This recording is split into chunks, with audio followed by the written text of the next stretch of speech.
Nakaka-shock. Ito ang naging reaksyon ni Senator Amy Marcos sa naging pahayag ni House Deputy Majority Leader for Communications Erwin Tulfo na wala sa likod ng maanumalyang People's Initiative ang House Speaker. Pero pagtatanggol ni House Deputy Majority Leader at ACT-CIS Representative Erwin Tulfo, hindi naman daw si House Speaker Ferdinand Martin Romualdez ang nanguna rito. Hindi po DDS si Maharlika. Nanonood ba kay Maharlika? Loyalista siya eh. Disgruntled loyalist yan. Isang tao lang nagsabi ng pulburon. Hinahanap nyo sa lahat. Si Senator Amy Marcos na ikekasira ng kanyang kapatid. Na Pangulo ng Pilipinas. Yan yung problema ng mga batang vlogger. Hindi nila alam yung political persecution na ginawa sa mga Marcos eh. Oy, magka-sense naman tayo. Etong mga Duterte, hindi to kaaway. Di ba yun yung sinasabi niya? Wala. Ito nga mga kababayan, bago natin ituloy ang video na ito, kung bago ka lang sa aking YouTube channel baka pwede makahingi ng like at subscribe at click mo na rin ang notification bell para updated ka sa aking nilalabas na bagong video. Salamat po. Mas gusto ko pa nga nag-expose ito si Amy Marcos kaysa kay Maharlika eh. Ang dali nyo kasing banatan si Maharlika, di ba? Asa na yung video ng pulburon? O mga DDS, asa na yung video ng pulburon? DDS, video ng pulburon. DDS, video ng pulburon. In fairness po sa mga tinatawag yung DDS, hindi po DDS si Maharlika. Nanonood ba kay Maharlika? Loyalista siya eh. Disgruntled loyalist yan. Nagsalita na po si Pangulong Duterte, walang video. Sino sa tingin nyo paniniwalaan ng mga DDS? Kaya hanapin nyo sa mga loyalista. Loyalista yan eh. O, ayun po kasi ang problema sa inyo. Kahit isang tao lang, damay-damay yung grupo. Isang tao lang nagsabi ng pulburon, hinahanap nyo sa lahat. Okay, eto na po.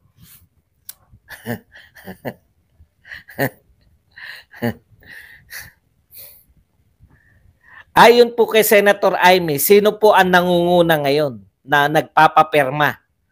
Ayun, yung nagpapatuloy niyang yung public People's Initiative na yan. Tumigil na yung ibang mayor at kongresista. Bakit? Kasi nga kay Pangulong Marcos eh. Pero kaya ang nagpapapirma ngayon ayon kay Senator Marcos, Amy Marcos, Ate Amy Marcos ng Pangulo ng Pilipinas, nasubukan yung i-contempt. Si Senator Amy to, putya, pinagbobolan niyo ako, boses niya yun. Tumigil na yung ibang mga mayor at kongresista sa pagpapapirma.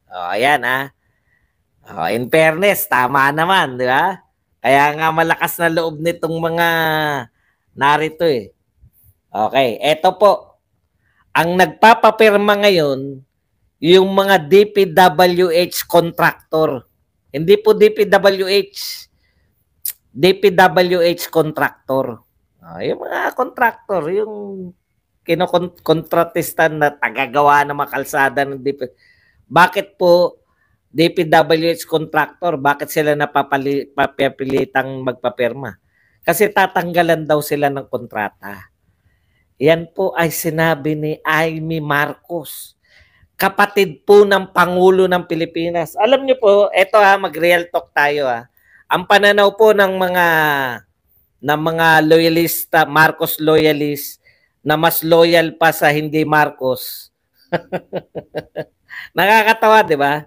Marcos loyalist kayo, pero mas loyal pa kayo sa hindi Marcos. Ayun sabi ni Senator Amy, hindi ka naman Marcos eh. Kilala nyo na yan, di ba?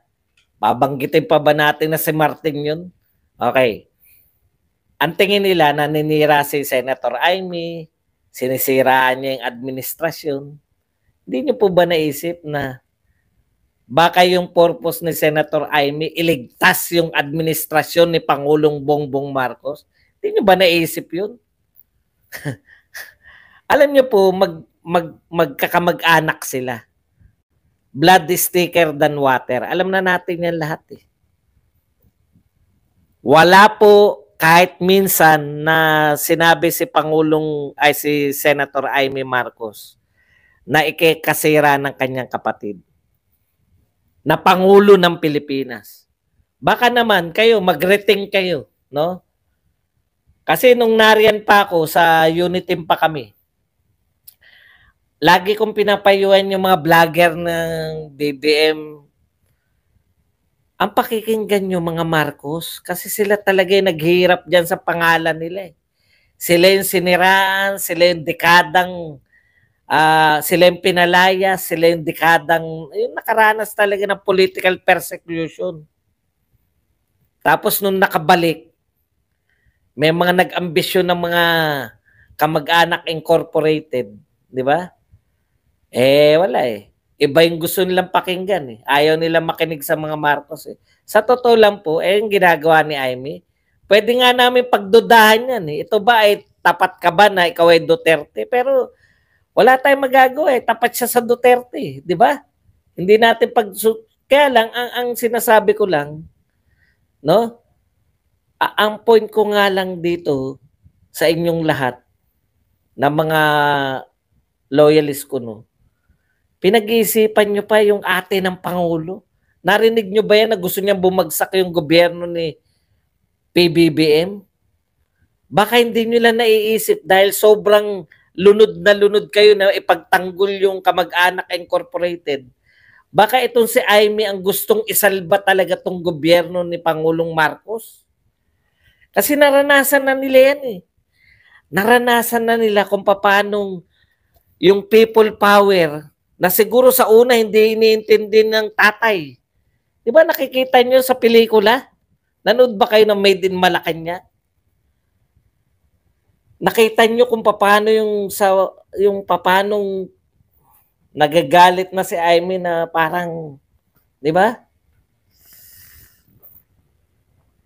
Pareho po sila ni Pangulo. In fairness po kay BBM tsaka kay Senator Amy, talagang gusto nilang yung pangalan nilang Marcos yung maibalik sa ano eh. Wala tayong magagawa eh. Talagang may kamag-anak kayo.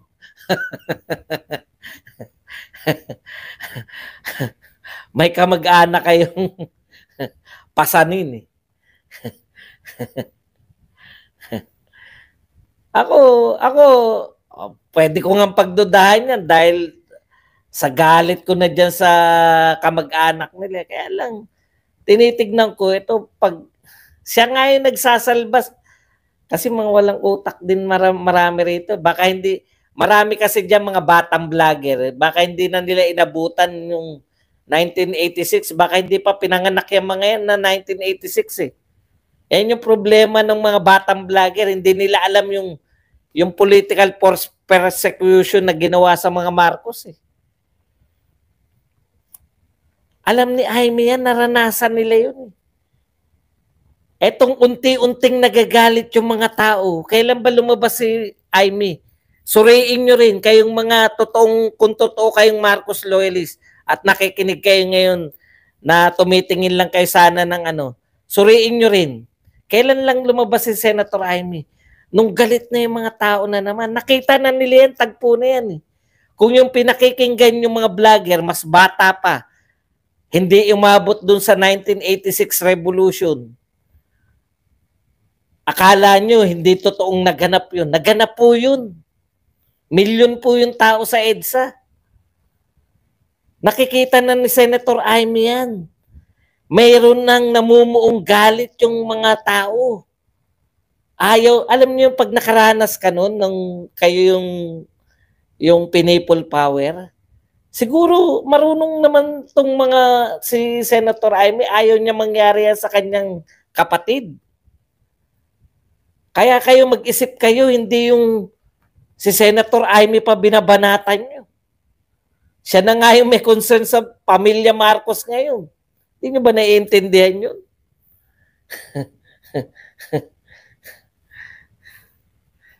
Minsan tumigil kayo, yung mga bumabanat kay Senator Amy na Marcos loyalist. Ako, hindi ko na, wala na kami dyan eh. Matatigas ulo na mga yan. Sabi ko na sabi, makinig kayo sa mga Marcos, makinig kayo sa mga Marcos.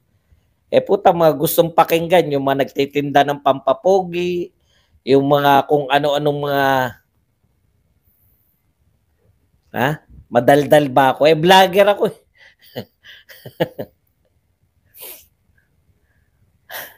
Tama naman yung Ram, naroon na nga tayo, di ba?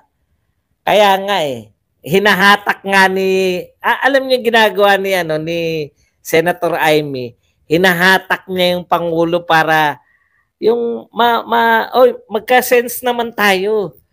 Etong mga Duterte, hindi to kaaway, di ba yun yung sinasabi niya? Wala mga mas gusto pa nila ipagtanggol yung mga pananaw ng Martin kayo. Mahala kayo sa buhay. Mga bata pa kayo karamihan. Hindi kayo umabot ng EDSA check. Kung umabot man kayo, siguro sanggol pa kayo. Hindi nyo alam Wala kayong ideya Hindi nyo alam yung naganap.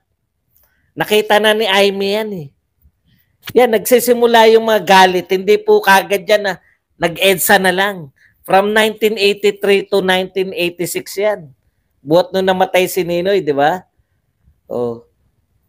Kahit papano, tao na ako niyan Mararamdaman nyo yung ayaw na ni Senator Amy na baka yung marami sa inyo rito hindi umabot talaga na EDSA Hindi po yan one-time deal. Palaki po ng palaki yan. Nakikita nyo naman, nagrally na yung mga Duterte. Nagrarally ngayon yung mga chopper.